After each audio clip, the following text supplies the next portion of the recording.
Hello guys, it's me Vikramaditya and you are watching CA study hub. अगर आप लोग partnership accounts unit 1 and unit 2 and accounting standard अगर आप लोग करना चाहते हो आईसीआई स्टडी मटेरियल के all illustration practical question and back question from ICI study material and RTP November 2020 का, या अगर आप लोग का एग्ज़ाम मई 2021 में होगा तो मई 2021 का आरटीपी करना चाहते हैं तो आप लोग जाकर के edu hub 3 mobile app download करेंगे प्ले स्टोर से। वहाँ जाकर के आप लोग परचेज कर सकते हैं। वहाँ आप लोग को क्या मिलने वाला है, 3 व्यूज़ मिलेगा, उसके बाद चैटिंग का ऑप्शन है, पीडीएफ नोट्स मिलेगा और प्राइस अभी सिर्फ 99 रुपीज़ चल रहा है। तो जाइए जाकर के परचेज़ कीजिए क्योंकि प्राइस बढ़ने वाला है। और अगर कुछ भी और जानकारी चाहिए तो नीचे लिंक डिस्क्रिप्शन में दे दूंगा, वहाँ से भी आप लोग ऐप डाउनलोड कर सकते हैं और देख सकते हैं। और व्हाट्सएप का भी नंबर दे दूंगा, व्हाट्सएप या टेलीग्राम पे भी आप लोग मैसेज करेंगे तो वहाँ भी आप लोग को रिप्लाई दे दिया जाएगा। ठीक है, थैंक यू। और चलिए अभी स्टार्ट करते हैं AS7 की वीडियो। अब बुक के एग्जाम्पल नंबर 1 में आ जाइए। अकाउंटिंग स्टैंडर्ड 7 चल रहा है, उसका क्या है एग्जाम्पल 1 में द परसेंटेज कंप्लीशन मेथड का है। X limited commenced a construction contract on 1/4/2013. The fixed contract price agreed was 2 lakh. The company incurred 81,000 in 2013 and 14 for 45% and received 79,000 as progress payment from the customer. आगे क्या दे रखा हुआ है, the cost incurred in 2014-15 was 89,000 to complete the rest of work. तो ये sums दे रखा है। तो चलिए आइए सम्स को सबसे पहले समझते हैं, फिर हम लोग बनाना स्टार्ट करेंगे इसमें। एग्जाम्पल नंबर 1 है,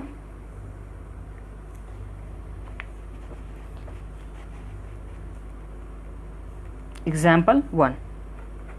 यहाँ पे सबसे पहले क्या दे रखा हुआ है, कॉन्ट्रैक्ट कमेंस कब हो रहा है, 1/4/2013। यहाँ पे कॉन्ट्रैक्ट कमेंस हो रहा है और कॉन्ट्रैक्ट का प्राइस कितना एग्रीड हो चुका है, प्राइस कितना एग्रीड हो चुका है, ₹2 लाख। ये हो गया। और 2013-14, तो 13-14 में अगर जाएगा तो 31/3/2014। तो यहाँ से यहाँ तक 13-14 में कॉस्ट कितना इनकर्ड हो चुका है, कॉस्ट कितना इनकर्ड हो चुका है, तो कॉस्ट यहाँ पे 81,000 का इनकर्ड हो चुका है। ये समझ में आ गया आप लोग को। आगे बोला है सम्स में यहाँ पे 14-15 ही तो था ना, तो 14-15 तो 31 मार्च 2015। तो यहाँ 14-15 में इनकर्ड कितना होने वाला है, इनकर्ड कितना हुआ था, 89,000 का। 14-15 में इनकर्ड हुआ था 89,000 का। और जहाँ पे ये फर्स्ट ईयर 13 एंड 14 के बीच में प्रोग्रेस पेमेंट आया था, कितने का आया था, 79,000 का ये आया था। इससे अपने को बनाना है कि कितना प्रॉफिट है या कितना हम लोग को प्रोविज़न बनाना है या क्या, ये चीज़ हम लोग को निकालना है। तो ये समझ में आ गया ना। सबसे पहले सम्स में क्या था कि यहाँ पे स्टार्ट हुआ कॉन्ट्रैक्ट जिसका प्राइस दे रखा हुआ है, फिर कॉस्ट दे रखा हुआ है, कॉस्ट टू बी इनकर्ड दे रखा हुआ है और प्रोग्रेस पेमेंट कितना है ये दे रखा हुआ है। अब यहाँ समझने वाली बात ये है कि सबसे पहले क्या देखते थे हम लोग, प्रॉफिट निकालने टाइम में फोर्थ पॉइंट जो था अपना, उस टाइम में क्या देखते थे कि कॉन्ट्रैक्ट रेवेन्यू जिसे डिटरमाइन किया जा सकता है कि नहीं, contract revenue outcome of contract can be determine. तो यहाँ पे आउटकम तो दे रखा हुआ है सम्स में, कितना दे रखा हुआ है। अच्छा, इसमें एक चीज़ और था, ये जो कॉन्ट्रैक्ट का जो कॉस्ट था ये कितना परसेंट के लिए था, 45% के लिए। यहाँ पे सम्स में डिग्री ऑफ कंप्लीशन दे रखा हुआ है, डिग्री ऑफ कंप्लीशन दे रखा हुआ है।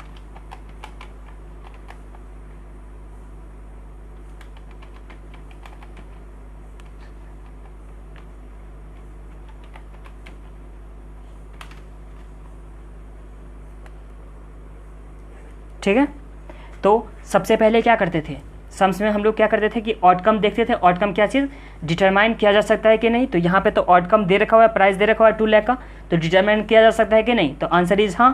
तो इस टाइम में अपने कैसे निकालते थे, अपने प्रॉफिट कैसे निकालते थे, तो प्रॉफिट निकालते थे जितना भी प्राइस था उसे डिग्री ऑफ कंप्लीशन से मल्टीप्लाई करते थे। इस सम्स में डिग्री ऑफ कंप्लीशन दे रखा हुआ है, अगर नहीं दे रखा होता तो हम अपने कैसे निकालते हैं, cost incurred divide by total cost of contract. तो cost incurred 81,000, total cost incurred कितना हो जाता है 81 प्लस 89,000, तो जितना भी आता तो उस टाइम में कितना आ रहा था अभी, तो इसे देखते हैं इस सम्स में कितना आ रहा है 81 प्लस 89, ये 170 हो गया, तो 81 डिवाइड बाय 170, तो ये आ रहा है 47.64%, बट सम्स में दे रखा हुआ 45%, तो अपने को डिग्री ऑफ कंप्लीशन कितना लेना है, सिर्फ 45%। तो यहाँ तक तो कुछ प्रॉब्लम नहीं है, सम्स में दे रखा है तो उससे छेड़छाड़ नहीं करना है, बस जितना दे रखा होगा उतना ही लेना है सम्स में।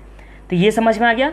फर्स्ट में आउटकम डिटरमाइन किया जा सकता है, दूसरा डिग्री ऑफ कंप्लीशन सम्स में दे रखा हुआ है। तो इस तरह से हम लोग कैसे बनाएंगे, अगर बनाते तो कैसे बनाते, यहाँ पे contract revenue into degree of completion करते थे, तो यहाँ पे आ जाएगा कितना 2 lakh into degree of completion दे रखा हुआ 45%, तो ये कितना आ जाएगा 90,000।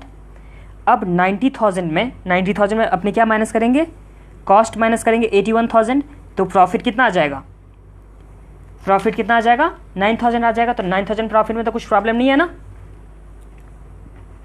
ये हो गया अपना 9,000 प्रॉफिट हो गया। अब इसी तरह से नेक्स्ट ईयर के लिए अगर करेंगे, तो नेक्स्ट ईयर के लिए अगर करेंगे तो बचा हुआ रेवेन्यू आ जाएगा, रेवेन्यू बचा हुआ कितना आ जाएगा 2 लाख माइनस 90,000, ये था फर्स्ट ईयर का। एंड सेकेंड ईयर का करेंगे तो कितना आ जाएगा, रेवेन्यू 2 लाख माइनस 90,000 क्योंकि यहाँ पे बुक कर चुके हैं, तो अपना रेवेन्यू कितना बचा हुआ, बचा 1 लाख का बचा हुआ रेवेन्यू है। और इस 1 लाख में माइनस करेंगे कॉस्ट कितना इनकर्ड करना था नेक्स्ट ईयर के लिए, तो 89,000 नेक्स्ट ईयर के लिए था, तो यहाँ पे माइनस 89,000, तो इस तरह से कितना आ जाएगा 1 लाख माइनस 1,10,000, 1,10,000 था यहाँ, 1,10,000 माइनस 89,000, तो यहाँ कितना आ जाता है 21,000 का, कितना आ जाता है 21,000 का प्रॉफिट। तो ये प्रॉफिट निकालने में तो आप लोगों को कुछ प्रॉब्लम नहीं होगा ना, इसे ही बस फॉर्मेट में लिखना है। देखिए सबसे पहले क्या कहते हैं कि कॉन्ट्रैक्ट का रेवेन्यू रिकॉग्नाइज्ड किया जा सकता है कि नहीं, तो यहाँ पे आंसर ही जहाँ, क्योंकि दे रखा हुआ था। अब जब रेवेन्यू अपने को मालूम था तो उस टाइम में contract revenue into degree of completion करते हैं, तो डिग्री ऑफ कंप्लीशन निकालना पड़ता था यहाँ पे, लेकिन सम्स में निकाल के दे रखा हुआ है तो अपने को कुछ नहीं करना है। तो डिग्री ऑफ कंप्लीशन निकाल के दे रखा हुआ है, तो 2 लाख हो गया contract revenue, degree of completion कितना हो गया 45%, तो ये आ गया अपना कितना आ गया revenue to be recognised in first year 90,000 minus cost कितना दे रखा हुआ है सम्स में, तो कॉस्ट दे रखा हुआ था इसका 81,000, फर्स्ट ईयर में कितना इनकर हुआ था 81,000, तो यहाँ पे 81,000 माइनस होने के बाद ये प्रॉफिट आ गया हम लोग का, कब का, फर्स्ट ईयर का। इसी तरह से सेकेंड ईयर में तो बचा हुआ जो रेवेन्यू होगा वो कब का होगा, सेकेंड ईयर का होगा। तो 2 लाख में से 90,000 रेवेन्यू गया तो कितना बचा हुआ 1,10,000 माइनस कॉस्ट, तो कॉस्ट कितना हुआ था इनकर्ड सेकेंड ईयर में 89,000, तो अपना प्रॉफिट कितना आ गया 21,000। तो यहाँ तक तो कुछ प्रॉब्लम नहीं है ना। अब जैसे बुक्स में क्या हुआ है वैसे ही अपने अब कर लेते हैं। क्यों करते हैं बुक्स के जैसे, क्योंकि एग्जाम में बुक्स के ही जैसे लिखना है तभी मार्क्स आएगा, अदरवाइज मार्क्स नहीं आएगा जितना मिलना चाहिए। अगर देखिए ICA का जो कॉपी चेक होता है बुक्स, मतलब जब भी अपने आंसर शीट लिखते हैं उसका जो चेक होता है वो कहाँ से चेक होता है, तो सजेस्टेड आंसर से। सजेस्टेड आंसर कहाँ से होता है, तो जो भी स्टडी मटेरियल अपने को इशू किया जाता है या RTP MTP वहाँ से आंसर सजेस्टेड आंसर में जाता है, और उस सजेस्टेड आंसर के हिसाब से एग्जामिनर जो होता है वो कॉपी चेक करता है। तो चेक करने के टाइम में मिलाएगा कि हाँ ऐसे ऐसे लिखा हुआ है कि नहीं, जैसे उसमें है जिसमें सजेस्टेड आंसर में जैसे वैसे कॉपी में लिखा हुआ है कि नहीं। अगर सेम मिलेगा तो अच्छा मार्क्स आएगा जितना मिलना चाहिए, जैसे 10 मार्क्स का रहेगा तो कितना मिलेगा 10 मिल जाएगा, 9 मिल जाएगा, 8 मिल जाएगा। और सेम नहीं होता है, अगर आंसर सही होता है सेम नहीं होता तो कितना देगा 5 मार्क्स देगा, 6 मार्क्स देगा, उससे ज़्यादा नहीं देता है नॉर्मली। ठीक है, किसी किसी केस में दे दे तो दे दे, बट उससे ज़्यादा नॉर्मली नहीं मिलता है। 50-60% दे देता है, उससे ज़्यादा नहीं देता है आंसर सही रहने के बावजूद भी। तो अपने को लिखना है जैसे स्टडी मटेरियल में बना होता है या RTP में या MTP में, उस तरह से अपने को लिखना है या सजेस्टेड आंसर में। तो इसलिए आ जाइए बुक में कैसे बना हुआ है तो वैसे देखते हैं। ये कब का बना रहा हूँ 2013-14 का, फर्स्ट ईयर का। बाय कॉन्ट्रैक्ट प्राइस ये कितना आ जाएगा 45% ऑफ कॉन्ट्रैक्ट रेवेन्यू था ना, डिग्री ऑफ कंप्लीशन से अपने मल्टीप्लाई करते थे ना, तो यहाँ पे 2,45,000 कितना हो गया था 90,000, जो अभी किए थे बस उसी को ये फॉर्मेट में लिख देना है। फिर 2 कंस्ट्रक्शन कॉस्ट, ये कितना था 45% ऑफ वर्क। 45% ऑफ वर्क मतलब डिग्री ऑफ कंप्लीशन 45% के लिए कितना दे रखा हुआ था 81,000, कितना दे रखा हुआ था यहाँ पे 81,000, तो ये 81,000 आ गया। तो 2 नेट प्रॉफिट कितना आ जाएगा 9,000।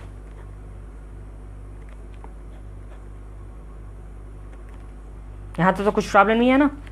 अब नेक्स्ट ईयर के लिए बाय कॉन्ट्रैक्ट प्राइस 1,10,000, जिसमें से क्या कंस्ट्रक्शन या कॉन्ट्रैक्ट कॉस्ट कितना दे रखा हुआ है 89,000 का, तो प्रॉफिट कितना आ जाएगा 21,000। ये समझ में आ गया ना, ये कितना परसेंट के लिए वर्क के लिए था, तो 55% ऑफ कॉन्ट्रैक्ट रेवेन्यू। तो ये समझ में आ गया ना। अब दूसरा कस्टमर का अकाउंट बनाते हैं, कस्टमर का अकाउंट। तो कस्टमर का अकाउंट बनाइए। अब फर्स्ट ईयर के लिए कस्टमर से कितना पैसा मिलना चाहिए था, तो जितना कॉन्ट्रैक्ट का प्राइस होगा 90,000 उतना ही मिलना चाहिए था। फर्स्ट ईयर में जितना कॉन्ट्रैक्ट का प्राइस होगा फर्स्ट ईयर के लिए उतना तो अपने को मिलना चाहिए कस्टमर से ना। ये है कस्टमर अकाउंट। तो ये कितना आ जाएगा यहाँ पे 2 कॉन्ट्रैक्ट प्राइस 90,000, बट पेमेंट कितना रिसीव हुआ है फर्स्ट ईयर में, कितना पेमेंट रिसीव हुआ था 79,000 का, तो यहाँ पे कितना आ जाएगा 79,000। तो बाय बैलेंस CD, तो ये बाय बैलेंस CD कितना आ जाएगा 90,000 माइनस 79,000, तो ये आ गया अपना 11,000 का। कितना आ गया 11,000 का। अब ये आ जाएगा 2 balance BD 11,000, 2 contract price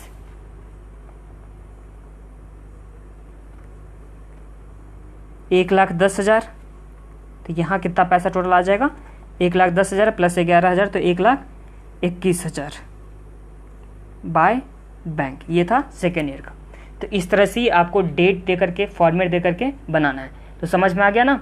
fourth point का बस एक बार रिवीजन कर लीजिए, जो फोर्थ पॉइंट पढ़े थे फर्स्ट वीडियो में, उसका सबसे पहले रेवेन्यू या आउटकम डिटरमाइन किया जा सकता है कि नहीं। तो यहाँ पे आंसर 2 आ सकता है, या तो no.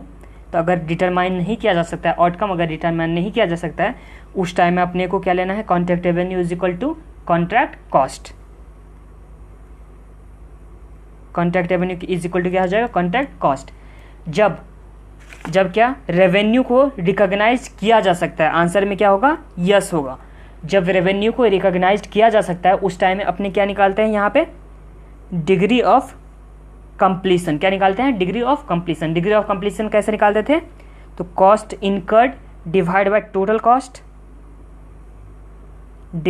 Cost incurred divide by total cost into 100। तो इससे अपना डिग्री ऑफ कंप्लीशन आ जाता था। उसके बाद अपने क्या करते थे यहाँ पे contract price into degree of completion, ये आ जाता था, माइनस क्या करते थे कॉस्ट इनकर्ड। तो जो भी आता था क्या आ जाता था यहाँ पे प्रॉफिट आ जाता था, जो भी आ जाता था प्रॉफिट आ जाता था। एंड प्रोविजन के टाइम में जब प्रोविजन बनाया जाता था उसके लिए दूसरा वीडियो जब दूसरा सम्स आएगा तो उसमें करेंगे प्रोविजन का, तो उससे अच्छे से क्लियर आप लोगों को हो जाएगा। ठीक है, तो चलिए अब दूसरे वीडियो में चलेंगे।